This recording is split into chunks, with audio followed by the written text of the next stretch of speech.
Welcome to Constitutionalist Politics Podcast, aka CTP. I am your host, Joseph M. Leonard, and that's Lenard. CTP is your no muss, no fuss, just me, you, and an occasional guest type podcast. Really appreciate you tuning in. As Graham Norton would say, let's get on with the show! Hello, everyone. Welcome to another episode of Constitutionalist Politics Podcast. Joining me today is Lynda Williams, who doesn't know how to spell Lynda, or should I ask, do you parents not know how to spell Lynda with a Y instead of an I? And then you became an author. Your parents can't spell, and you're an author. Lynda Williams with a Y. You know, there's actually an interesting story about my name. They didn't discuss how to spell it. And then they decided to take out life insurance about 3 weeks after I was born. And then, of course, they had to decide. And somebody asked them, is it with an I? Is it with a Y? So they thought fast. And you said Lynda Carter of Wonder Woman fame back when. I used to love that series. And so glad. This is way off topic already, but so glad finally they corrected the error of their ways when they rebooted, and finally she had a cameo in, I think, the third film. It's like, to me, when you do reboots like that, you owe the original that you're piggybacking off of at least a cameo. 100%. So, for those looking behind the scenes, I am holding up my notes, The Beauty and the Hell of It and Other Stories, a stunning debut story collection that echoes life's challenges by Lynda Williams, Lynda with a Y. Okay, I'll stop doing that now. Hopefully people have got it in their heads now. And of course, the video behind the scenes version, I'll have your name spelled along the bottom, but we needed to repeat it multiple times for the audio-only crowd and the transcript reader crowd. Thank you much. So, before we get to the book, let's do the proverbial, I like to joke, cue the Who song, right? Who are you? Who? Yeah, where were you born? Where were you raised? How much time in prison for what crime did you spend? Those sorts of things. Well, the crimes are all ahead of me. So is the prison time. But you're not ruling any out. That's good. Nope. I was born and raised in the eastern townships of Quebec. And when I was 19 years old, I moved to Alberta. I actually made the trip on a Greyhound bus, suitcase full of dreams, didn't know what I was getting into. And yeah, I moved around quite a bit in those first few years, all within Calgary. Spent a stint in Edmonton, moved back down to Calgary, packed away some dreams, which included a lot of stories I put in a drawer. And when the pandemic happened, I decided to pull those out and get a book together. Perfect. I myself have a book, How to Write a Book and Get It Published, Hints, Tips, and Techniques, which is exactly aiding people who, I've got these stories, but how do I really get them into a book, right? The concept to the actual writing to the publishing and the marketing thereafter. Because a lot of people got stories, but they need help taking those first steps. Absolutely. We get stuck, right? Yeah. Oh, and even the biggest named writers can have a writer block at some point. It's normal, it's natural, and I talk about that in the book, and that also to try to, pressuring yourself to write might only make it worse, right? Mm-hmm. Yeah. I think everybody has a different process, and part of it is just discovering what your process is, right? Exactly, in how to write a book and get it published, hints, tips, and techniques. I indeed, right. I can't tell you exactly how to write something, but I could talk about some of the different methodologies and what works for some people, and hopefully something I say helps you. Exactly, because I know several people indeed writing books with the aid of my book currently. That'll be out later in the year or next year. So, The Beauty and the Hell of It and Other Stories. What was it's a Christian show, so the joke, genesis of that? So the genesis of the title is actually a line from the final story in the book. And the line is about marriage. And basically, it's talking about how we don't just choose our partner when we say our vows, we're actually choosing them over and over every day, which is the beauty and the hell of it. Yeah, if you're expecting all rainbows and lollipops, you shouldn't be getting married, right? That's just not realistic. We are all human, frail, and flawed. We all have our expectations, which sometimes aren't realistic, and uh, and things aren't always going to go our preferred way. And a marriage is indeed. I still wear my wedding ring, but I'm divorced, so been there, done that. Understand, right? So your book then is indeed about give and take and human condition and things of that nature. Absolutely. A lot of the stories follow women through periods of trauma, mental illness, challenges related to grief and loss. There's actually a lot of death in the book. Ooh. So, Yeah. hey, you morbid people, I'm laughing. That's a joke, but I guess maybe not really. For the morbid folks, this is your kind of book. uh, but seriously, so how many sub stories are in there? So there's 14 stories in the collection, ranging from about 2,500 to 5,000 words. So in the 10 to 15 page mark, nice and short. Uh-huh. Uh-huh. Right. Yeah. Yeah, because that's the other thing. I call it the Twitter attention span, right? These days. Everybody give it to me short. Book reading is on the decline. In fact, right, kids in school want to use AI to cheat. And give me the synopsis of the book that I could turn in rather than me read it and actually write something about it. A lot of people don't. My Terror Strikes book is only 250-ish pages, the actual story. For the same reason, I was on a show the other day talking about it, and you know, Savage and Unfiltered, I co-host, and Michael asked, is there a chapter on like riots? Because we're dealing with LA riots for so I guess I better say, for the benefit of everyone hearing or seeing now or reading, we're recording on June 11th of 2025, despite whenever you may be hearing it. And no, I didn't put a chapter in about riots or cyber attacks or attacking the electrical grid and putting us all back several centuries.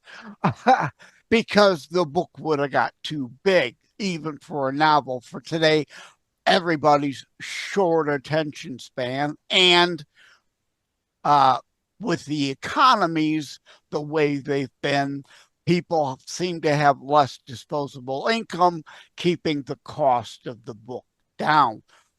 Is your book on Amazon, I take it? It is available on Amazon and through Barnes and Noble, on my publisher's website if you're up here in Canada. Uh-huh, uh-huh. And so what's the overall page length? I think it comes just under 200. What do I have? I think it's like 187.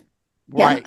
Which yeah, again helps then in these tougher times and people with less disposable income, your book will be far more affordable than some others' books. yeah, yeah. But And that wasn't your initial thought though, when putting it together. it wasn't my initial thought, but it's definitely a bonus. And even when we're talking about attention span, it's my own as a writer, what I have the bandwidth for. There's a reason I write short stories and not novels. Yeah, in my How to Write a Book, get it published, I talk about some people have short stories that are similar, and really you can weave 3 or 4 short stories into one novel, tying them together as subplots to make one full novel if that theme is somewhat the same through them. Uh, Yours sound like they have a lot of the same themes, but still, it's again, as you said, right? Your method is not my method, which is not somebody else's method. And what you're comfortable writing is short stories. So that's what we got. Absolutely. And I think you're right about the themes being very close together. I think every writer has a topic that they gravitate towards, and that's okay. Like there's a time when I tried to work against it. I thought I should have more range, some writers do that well, but if there's an area where you shine and where you sing, you stick with that, right? Yeah, right. Like uh to use Beyonce as an example, right? People ragging on her about the country album. Well, I come from a musical family and wrote and recorded music myself for a while, but never got a record deal like my father was able to have. Uh, so I get musicians, though, want to expand and spread out and do something. It so people love either the Beyonce country album or they hate it. It's like way back when to Van Halen, the third Women and Children first album, and there was keyboards on there. Some people who wanted to hear Running with the Devil with a different set of lyrics over and over and over again were upset, right? But Eddie saying, I'm a musician.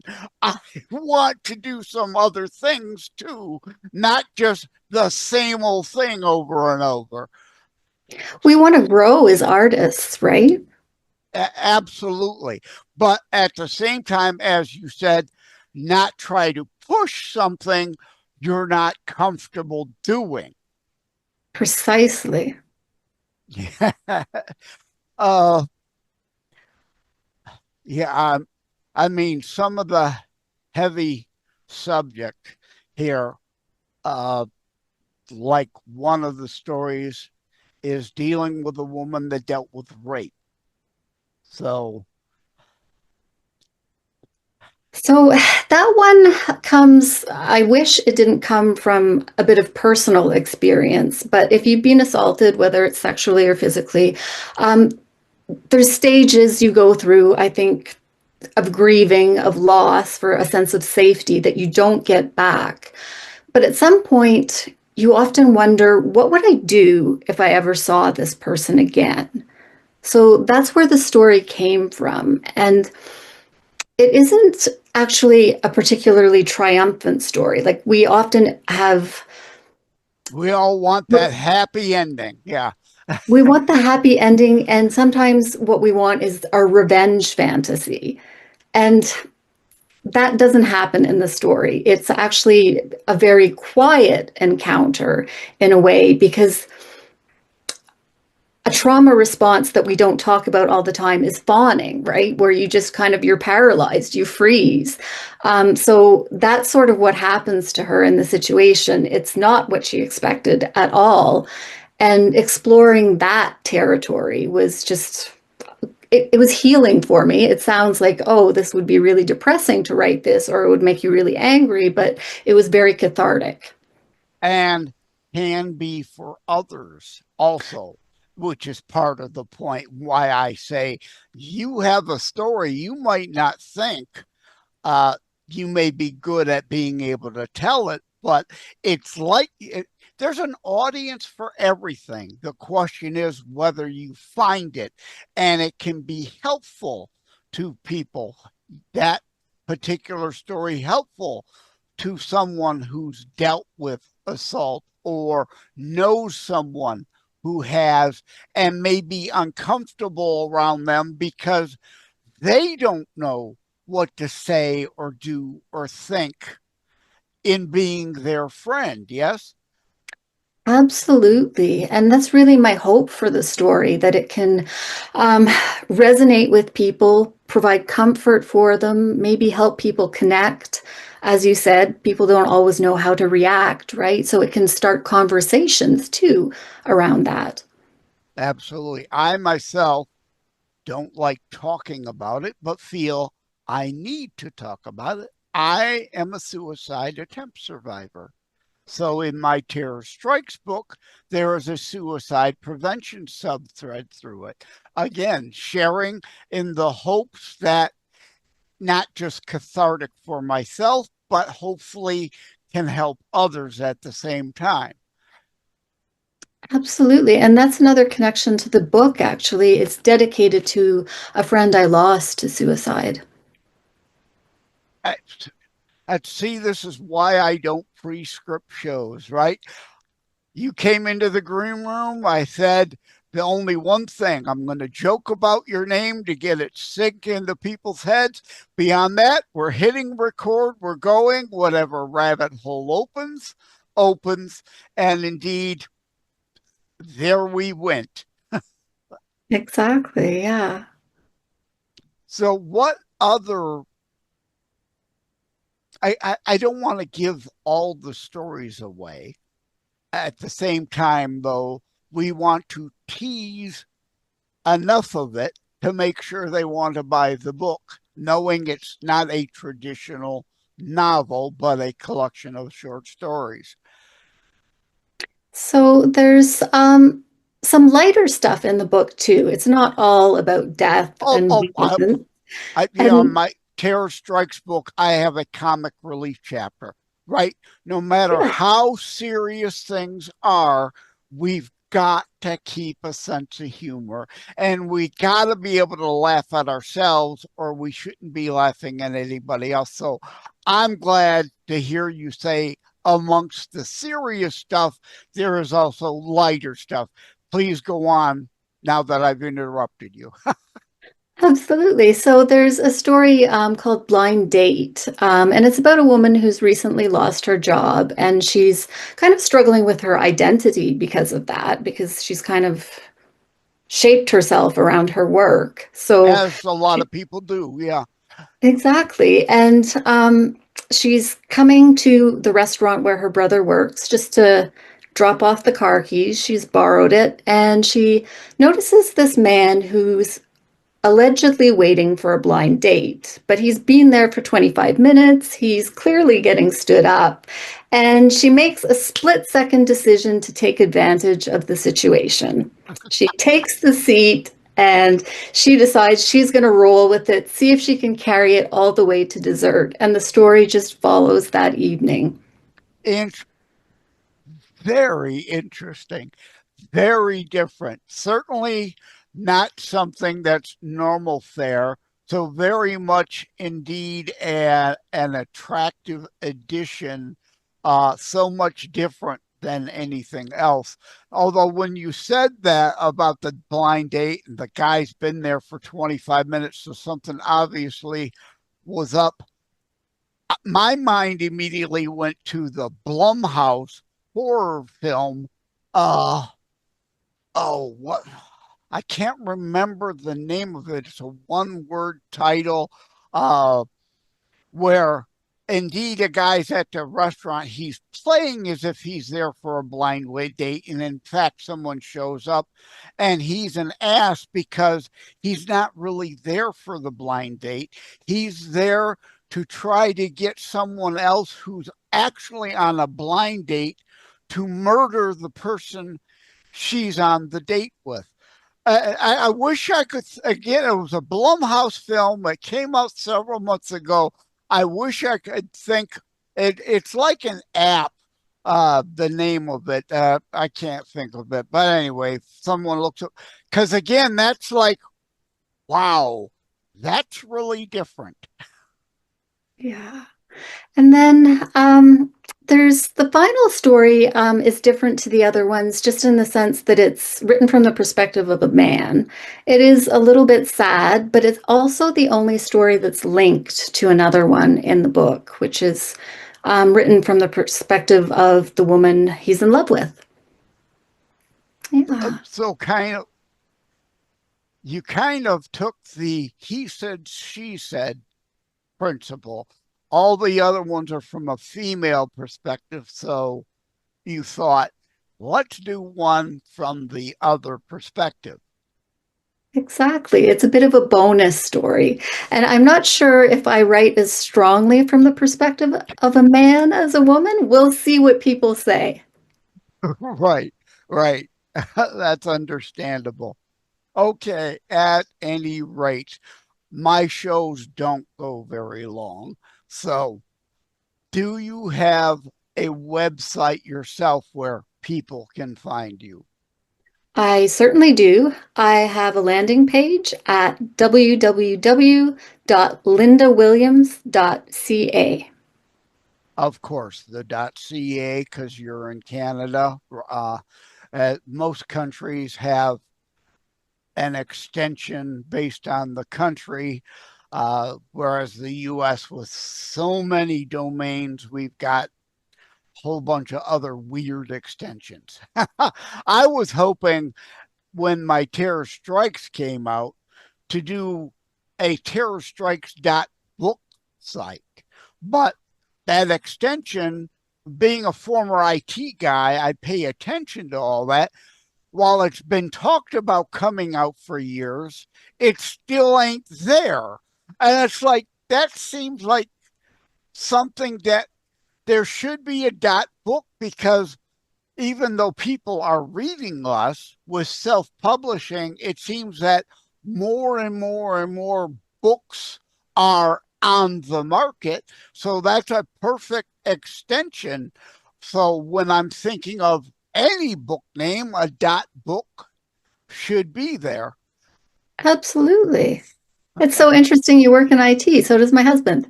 Yeah, I used to. I'm on disability now, but yeah. Small world, as they say, right? Absolutely. Yeah, Yeah. I loved working in IT. You, Mickey, your publicist. I'm talking with a few people that Mickey helps publicize their work. I just talked with Allison McBain the other day about AI. Uh, and that hasn't aired yet either. It'll likely air before the one with you, though, so people will be able to look back to that. I saw that AI stuff coming years ago, and yet the law, of course, is now is all messed up, and people in a panic, and all kinds of cases in court because the laws were never changed to be able to deal with the issues of copyright and plagiarism and fair use and all that stuff. So that leads to an obvious question. You didn't use AI to cheat, right? You actually wrote everything in your stories, yes? Absolutely. And oh, AI terrifies me. It's coming for us. I don't think we have a choice about whether it's going to happen. That we crossed that exit a long Yeah, time ago. that lexicon is crossed, and you can't put the paste back in the tube, as the saying goes.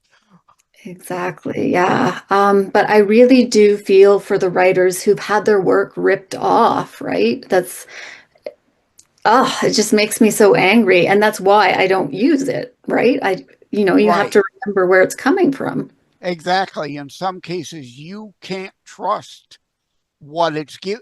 The terms of service may say you're using us, you can claim it as your own, but you don't know what they've lifted without a proper accreditation and attribution, and you're the one on the hook if something in there lands up being plagiarized from something and someone want to raise a stink about it. Exactly. Well, Yeah.